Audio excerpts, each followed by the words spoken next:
There's a lot to admire about Mark Martin, the race car driver.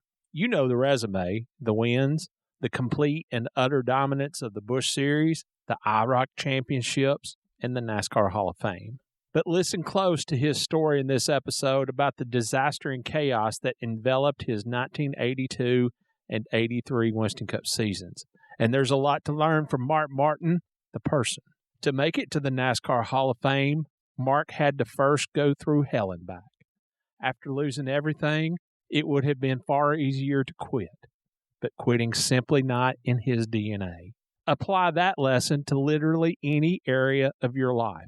For me, it's cancer. I'm not going anywhere anytime soon. Be sure to check out Mark Martin's new book, Never Lived, available now from Octane Press.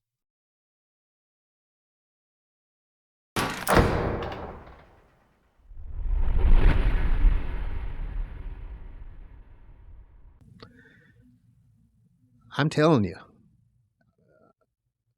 it looked like I knew what I was doing. Everything I had done was gold until I took on that full-time thing in 1982. And that was going to be my next question exactly. Was it simply the decision to go full-time in 1982 that kind of caused you fell into the abyss? It was more than that, but that one thing would have prevented all the other problems. Okay, so yeah, so the one thing, going full time in 82, ill prepared for what I was going to go up against, not knowing, not looking, thinking that I could conquer it like I had everything else I'd done. That was a mistake. Number two mistake was the sponsor never paid. The sponsor wasn't enough to make us compete with Junior Johnson, but it would have been much, much better. So the sponsor never paying was another factor. Another factor after that was NASCAR drivers were not supposed to work on the cars. I look back on it now, and I hate the fact that I didn't work in the shop. I worked in the shop a lot, but I didn't work in the shop the way I did in 81 or 80 or 79 or 78. So that was starting to take effect. I was doing more out and social things, around the NASCAR thing and getting out and, connecting and media and stuff. And that wasn't in the right direction. It probably didn't have anything terrible to do with it. But there was a lot of factors like that factored into it. So we went broke, like right out of the gate. I made a poor hire for crew chief. I thought Bobby Jones. Bobby Jones was a good talker. I didn't realize he was an alcoholic. And so we go to Daytona, and we built the car the way Bobby said to build it, because I didn't know. So we were going to have my Pontiac that I won the pole with, and we were going to do the full season on a brand new Buick in that car. 2 cars, full season. Okay. All right. And so we built it exactly the way he says to build it. And when it comes time to go through inspection the first time at Daytona, they pick up this block. Seems like it was Beatty, but anyway, they picked up this block and rammed it into the left front rocker panel. Bam! And that block is 5 inches tall. When the car is built at 4 inches on the left front frame height. So the car's junk. So we have to raise the car up an inch. So we run Daytona, practice and qualifying and all that stuff leading up to the 500, an inch higher, 1 inch too high. All right. That's not all of it. Sunday morning, no Bobby Jones. Sunday morning of the 500. Yeah, of the 500. No Bobby Jones. Where Bobby? Where Bobby? Finally, we just, we push it through tech. No Bobby Jones. I believe that Bobby was out drunk all night. When he finally shows up, after the car's out on the line, of course, I fire him on the spot. And then we go out and we blow up the motor, the 500. So we leave the 500, Wow.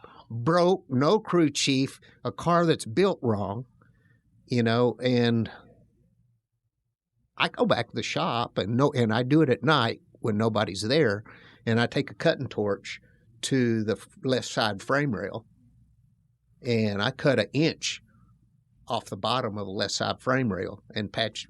And I run the car the whole rest of the year. Nobody knew it, but that was a 2x3 left main rail, not a 2x4. But that's how crafty I was, And it was a pretty nice car after I did that, but we were just broke. I mean, we were broken behind and not prepared, and we did the full season with 2 race cars and on credit and a shoestring, type of budget. And I raced with the Ronnie Thomases and those guys back there that we all raced very similar. We couldn't race, we couldn't compete against Junior and those guys.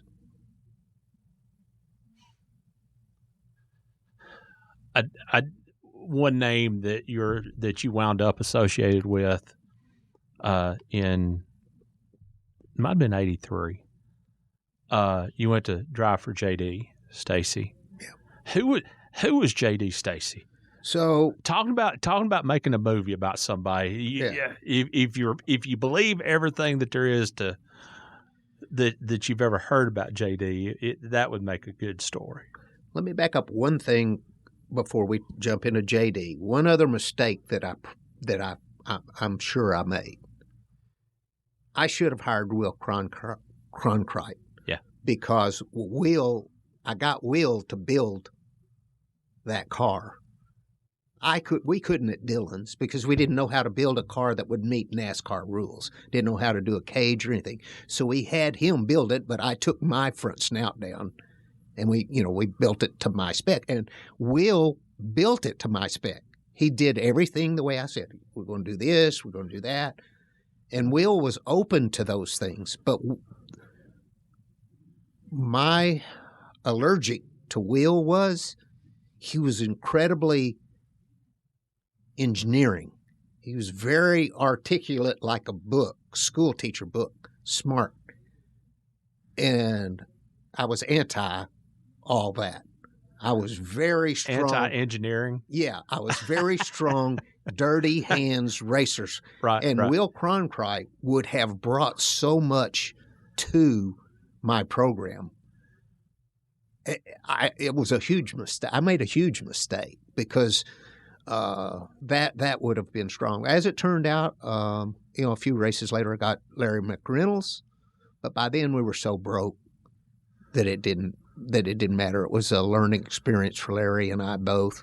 You had 2 23-year-olds, a 23-year-old driver and crew chief running. And he called you Junior. Junior. I love, yeah. And you see the newspaper, the scenes. He was called Baby Boy, Babyface once upon a time. Yeah. So it was Babyface and Junior. Yeah. Taking on the world. Yeah. So to get to JD, JD was there. Stacy was there before I got there. So I didn't know him personally. But the thing that I knew at the end of 82 was not only had Jeff Bodine beat me for Rookie of the Year, which was my entire mission, and Darrell Walter begged me to go to a limited schedule, and my dumb self wouldn't do it because I wouldn't give up, and that was giving up. But just there's just so much happened there that I just felt like I needed to only be a NASCAR driver, only be a driver. So I owed I don't know, they had let me get into credit to somewhere up near 70 grand that I owed Goodyear, Hutch Pay. They knew we were good people. Yeah. And my mom ran the office. My mom came down there and ran the office and made the hotel, reservations and traveled with us and all this stuff.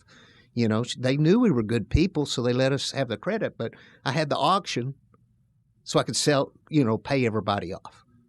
And I paid everybody off, and now I'm just going to be a driver, helmet boy driver from now on. Tools and everything. I didn't have a tool to my name. And I waited, and I waited, and I waited. And there again, my dumb self didn't realize I know calls were going to come, and we're talking around Christmas time when finally Humpy calls me and says, Jim Stacy going to call you. Okay. So, in 82, Tim Richmond won 2 races in the number 2 car. Well, if Tim can do it, I could do it. That's what I thought at the time. Well, that was with Dale Inman. And so he calls and he, says you want to come up and talk. So I go up there to wherever it is in Kentucky, Lexington or wherever it was, went to his house, stayed there, talked about what we were going to do. I think I was going to get, 40% of the purse money. That's what I was going to get paid. I didn't care, whatever. It was more money than I ever made before. And, okay, I'm just a little guy that's always worked in the shop 16 hours a day and go get, a lawyer, draw up a contract. I said, I don't need no contract. Yeah. That's not the last contract mistake I made either. So I didn't get a contract. Stacy he became a millionaire multiple times and went broke multiple times. And he was in the process of going broke, and I didn't know it. And so Tim had left, and Inman had left, and Booby Harrington was going to crew chief. And in my opinion, Booby didn't know much. And at that time, I didn't know enough either.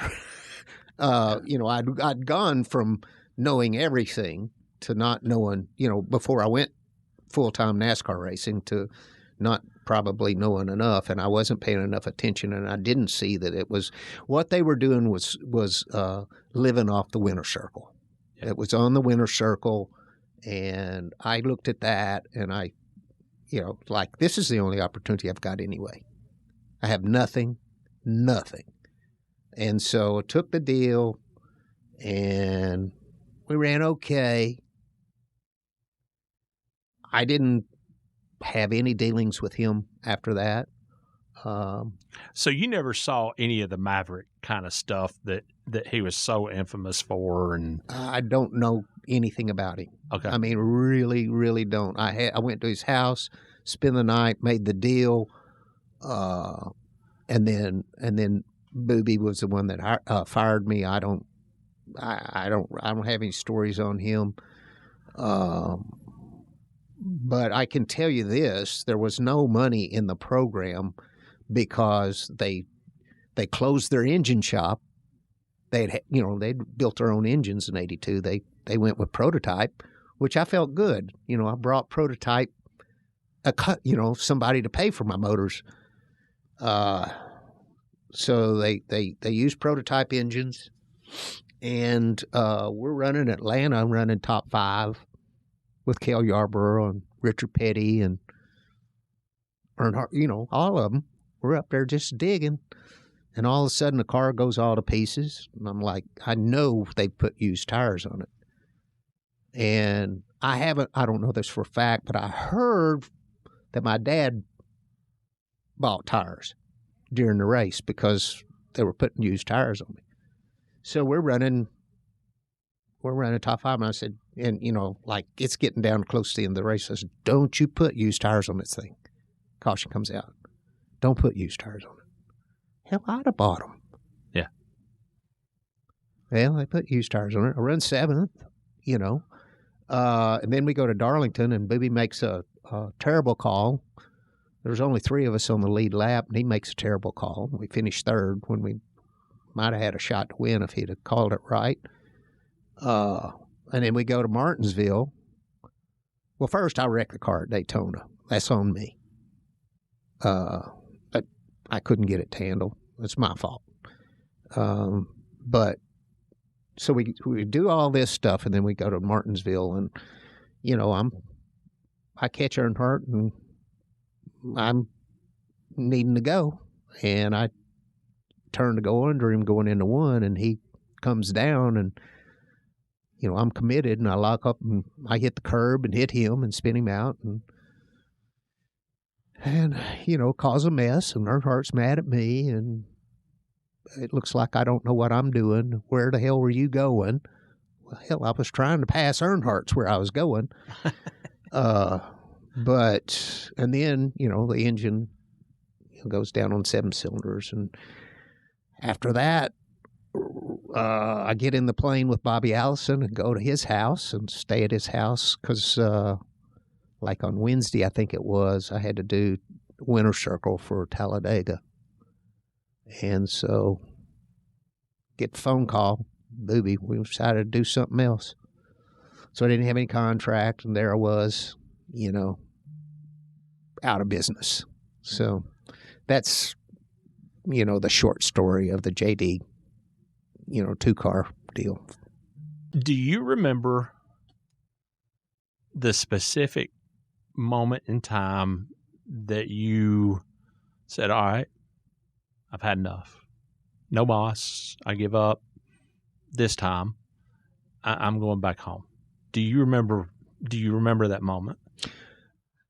I don't remember that moment, but I will tell you that nobody wanted anything to do with me before JD called, and all of '83 until Morgan-McClure called me to drive. And they had 2 cars. They had a really nice super speedway car that they had bought from AJ that would only run at Daytona and Talladega.